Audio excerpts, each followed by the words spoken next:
Welcome back to Unfilter That Lens, where we talk about the raw, authentic, and real side of mental health.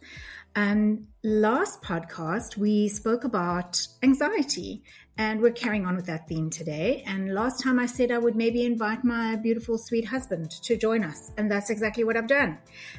So today we have joining us Anthony Douglas Jones, longtime husband of mine. Hello, Anthony. Hello, Jackie. What an introduction. I don't quite know how to react. Thank you very much. So I just want to start off talking a bit about who you are, where you grew up. I know, we both were born in Port Elizabeth in the Eastern Cape of South Africa. Sum it up for us in a nutshell, the kind of kid you were, maybe how your life was. Just give us a little bit of an outline. Okay. For me, being brought up in the Eastern Cape was a wonderful place to actually grow up. I really thoroughly enjoyed it. As far as mental health is concerned and the concerns around it, they only started really showing their face, I think, later on in my life. But I think my upbringing, just to answer the question, my upbringing was beautiful. It was a lovely, lovely place to be brought up in the Eastern Cape, in PE, now called Kalberge. And it actually laid a very nice foundation for me for the future. And if we could, let's try and get a visual of what you were like as a child. If you had to describe yourself as a kid, give us some adjectives to describe you. I wasn't a mischievous kid. I was a kid that tried to please. I was a kid that tried to keep my mom and dad happy all the time. Mm-hmm. And that was more for myself than anyone else. Mm-hmm. I didn't do it for them, but I, in many ways, idolized my father. I thought he was the most solid person in my life. My mother was wonderful as well. She brought 4 different kids up in the 70s and 80s, which was not easy. So she did a magnificent job. But I think looking at my father, I think I pushed myself to impress him all the time. And looking back and where we are right now, I think maybe that's where the discussion on mental health comes from, because I was actually trying possibly too hard to please him rather than please myself. So I remember a little story that you told me once. Okay. And you were a very good golfer at school. You excelled in golf. You excelled in tennis. You tell the story of how there was a time when you were playing golf and it was a competition and you didn't actually want your dad to be there, and he still came and hid behind a tree and you knew that he was there. Can I just ask you, what was the driving force behind not wanting him there, or feeling like, that his presence would in some way affect the way you played? What was that? Okay, as I said, I was very competitive and I was playing a provincial golf tournament, and my father came all the way from PE to George in the West, what do we call it now, Southwestern districts, to come watch me play. And I think the odd thing was I tried, as I said, so hard to please him. I did not want to let him down. Sure. And with him watching, I just felt that extra bit of pressure. So that pressure wasn't created by him. It actually was created by myself for him. So would you say that was a bit of anxiety that you were feeling in possibly letting him down, and fearing that he wouldn't be proud of you or wouldn't see you the same way if you didn't excel? I think so. If you're looking back at it now, I would never have said that was anxiety at that stage, because, as you know, growing up, anxiousness wasn't really a common phrase, something that we used. But looking back at it now, I definitely was anxious. I can still remember him as I close my eyes and I look out onto the fairway and I can see behind the trees my father popping his head out from behind the trees, trying to see how I would drive the ball. And inevitably it got to the stage where I regrettably asked him actually not to watch me. Yeah. So it is regrettable. I say regrettable because, he passed away 10 years ago. And it's possibly one of the moments where I thought I could have handled that differently if I had known how to handle that anxiety. But as I said, it wasn't an issue. We didn't call it anxiety then. Yeah. So for me, I think I lost the plot a little bit looking back. But yes, it was very much pressure on myself that I put myself for him but I was the one who let him down by saying, you can't watch. Okay. Okay. Yeah. It's interesting that story is so prevalent in your mind, because I know it's a story that you've told very often. So it's obviously something that has sat in your mind for a long time. And thank you for sharing it with us, because I know that sometimes we look back and we regret things. But you do know that your dad was really proud of you. He really was. I hope so. He really was. Okay. And we can see that all through the way that your relationship developed in business. Like, that is very evident. When you think about anxiety, so like before kids, before me, like, what were your thoughts of anxiety on anxiety? Like, were there any thoughts? Like, was it a thing? There were no thoughts. I didn't really even know what the word anxiety meant. I was brought up in a family where one of the siblings in the house really battled with mental health. Now, it wasn't really termed a mental health disorder then, but this sibling of mine was diagnosed as what they called then, which they've changed, it was bipolar disorder. And that was traumatic for me growing up. It was traumatic for all of the kids growing up, and my mom and dad. And my mother quite rightly said she treated her kids all the same, but for some reason, one of their kids ended up a lot different to the others. Yeah. And Really I struggled with that because I was a different person, completely different person. And the others in the house were different people. So the question is, should we be treated exactly the same as siblings growing up in a family? There's a question that could be answered by a specialist, not myself. But to answer that question, mental health was definitely something I knew about. Anxiety, not so much. Anxiety was, as you said in your previous podcast, it was get up and move on. Yep. You don't have time. Our generation didn't have time to sit back and mope about what had just happened. We weren't given that opportunity. Like, dwell on it. And listening to your first podcast, I think I also looked back and I thought, wow, there were certainly moments which I feel I did not handle well, how I could have handled it better if we were aware of this horrible mental health or anxiety or depression, all of that stuff. I would have been different possibly, but at the same time, I am where I am. So I'm happy. Yeah. So let's talk about when you first started dating me. Bit of a loon. Cute. I was cute. Let's be honest. You were exceptionally cute. And so were you.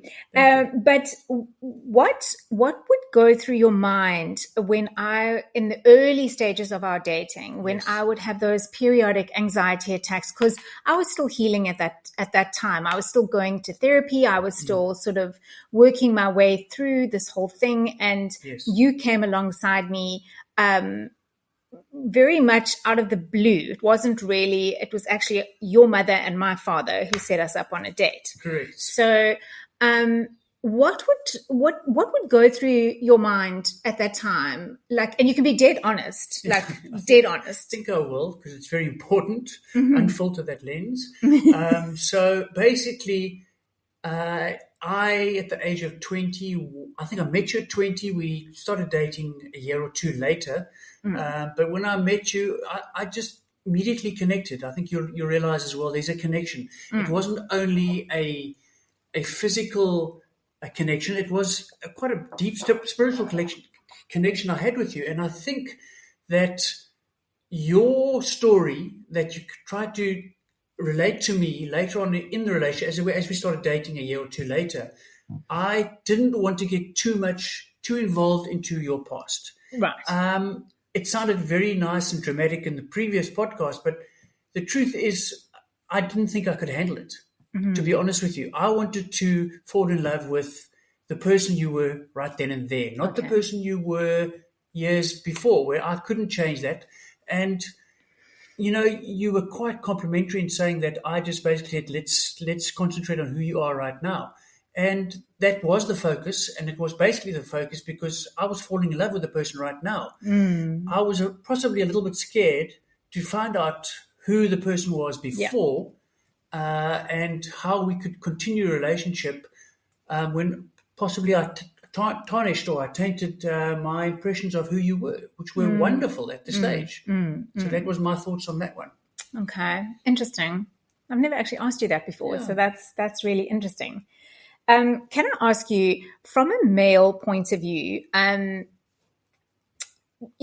in mind the boys don't cry, like the whole, shnanununu, would you say that more men hide their anxiety to fit a societal norm that's kind of been propagated through the generations?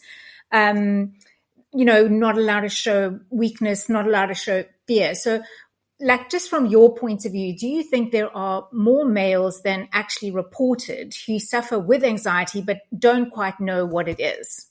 I think the stats that we get coming out from the internet, from these World Health Organizations, from all of them, are not actually accurate. I believe I would probably say 90 to 95% of every single male has battled with either anxiety or depression or panic attacks. That includes myself, and I regard myself as one of the fortunate ones who's been able to overcome really stressful times. So to answer that question, yes, men really enjoy covering up what's going on inside.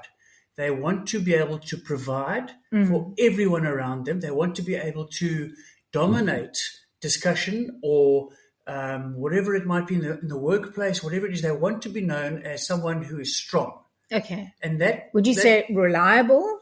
Reliable, yes, definitely reliable. But I think the more important thing there is, as we always talk about power, they want to be able to portray this power upon either a spouse or a boss or a child. That need to display some sort of power and authority, control over them, Yeah. basically is where the problems start. Because I think deep down inside, every man would like to have actually lived his life slightly differently.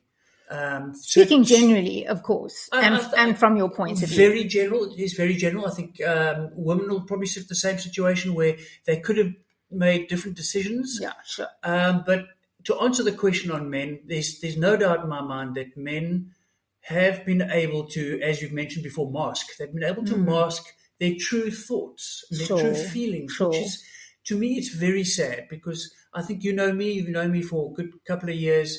I don't like to mask. No. I can't mask, because when I'm feeling down or I'm feeling a little bit, you'll see it immediately, number one. And number two, I'll express it. I will tell my kids, I'm not feeling so great today. Can we try this another day? And I think that's what men struggle with, actually opening up, communicating to those close to them. Yeah. So that's how you are now. But I mean, if I look back at our early dating life, there was no way that you would show me that side of you. Like, I think from my point of view, as someone who's been in your life for 26 years, I only really started seeing that vulnerable side of you more frequently. Probably around, I would say, 10 years of marriage. Okay. There was a subtle change, and especially when you were diagnosed with multiple sclerosis, that was a big change in your life. And that's probably when I saw your vulnerability come to the fore. Would you say that something like a terminal illness, like multiple sclerosis, which there is no cure for, would you say that has been a catalyst for you in being more honest about what you're feeling and when you're feeling it in terms of anxiety? I think, anyone who's sitting and battled a terminal illness or a life-changing rather than life-threatening illness will look back and say, that was the moment that things did change for me. And 2014, correct, things did change for me and for us as a family. Yes. I definitely saw that I wasn't bulletproof, that I thought I was. My kids, bless them, love them, our kids, they looked up to me, and I, at that stage, also started feeling a bit as if I was letting them down, because they were just starting their teenage years then, or just about to get there. And it was, have I let them down? But the truth is, there's no ways I could have purposely let them down. And I had to physically tell myself, this is something that nobody can actually change. It is what it is. Yes. And I needed to change my way, my thinking of everything around me. Sure. And I did. The Yeah. work environment, as you know, changed completely. I slowly handed over my responsibilities. I spent more time with the kids, not because I was dreading not being able to have time with them in the future, but simply because, as you quite rightly say, priorities changed. Sure. My priorities, without a doubt, changed. Yeah. I was very much, in the first 10 years you were mentioning, very much a me person, which is the society we live in right lovely now. me person, though. Thank you. Lovely me Thank you so person. much. But the me person is a person that basically everything is about them. What am I going to get back from life? Where I put in, I'd like to see what I get in return. So I've married a beautiful woman. I've got 3 kids by the time I'm 30. Okay, so where am I? What am I going to do in 10 years' time? Look back and say, well done, Anthony.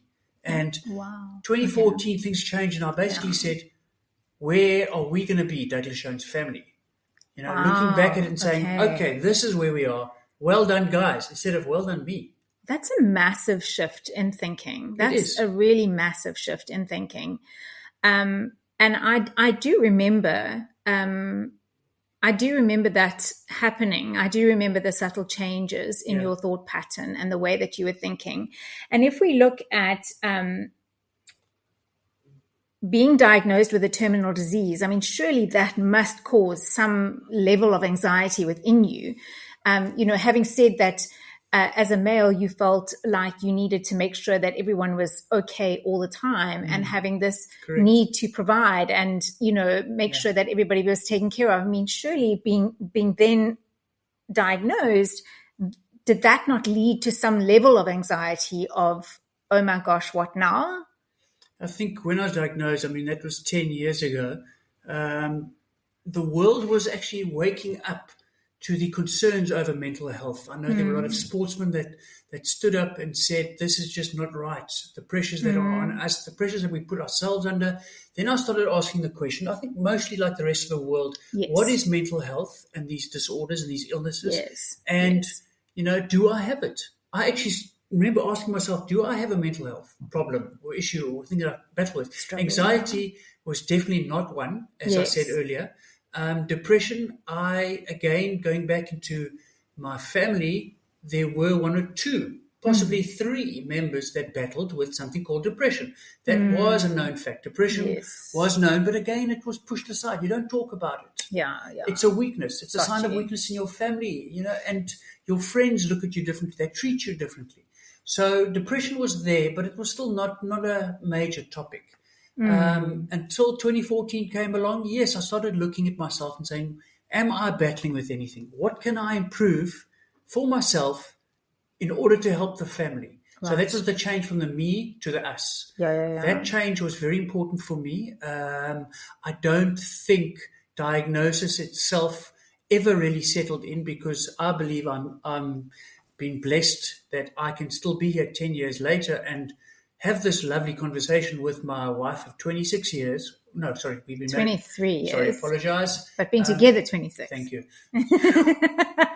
Dodged the bullet. But, kids, the oldest is now 21 and the twins are 18. And as we'll discuss further on in your podcasts, they've been through so much. And that probably was the turning point in my life. It wasn't 2014. It was roughly COVID 2020. That's when our life changed, not in the way that other people did when the slowdown, the lockdowns began, the COVID injections and whatever the story was there. It actually started something in our family which changed all of us for the better. So what was your defining moment in realizing that anxiety had very, very real consequences and was a very real thing? What do you think in your mind? Like, you're talking about the kids. Was it the kids that showed you that? Yeah, I wasn't feeling at all worried about myself or anxious about myself. I was worried about them, these young souls that were going into the world with this anxiety, which I was starting to understand. And I was seeing them being bullied, not the same way we were bullied at school, where it's one-on-one, where you see the person. It was bullied via social media, via all sorts of things. And that is where my anxiety set in as well, because I did not want them to go through this, and it broke my heart when I saw them going through this, because is it really fair for a kid of that age to go through something like this? Yeah. We went through it, our generation, our parents would have said, it's not anything abnormal, just suck it up and move on. Yeah. But it's so much easier to say that than to actually do it. So I changed that. My anxiety was for them and for their future. Sure. And that's where you also came in and started becoming more active as a parent as well, and actually finding out more about their struggles. And you taught me a lot, which I thank you for, because I think we taught each other.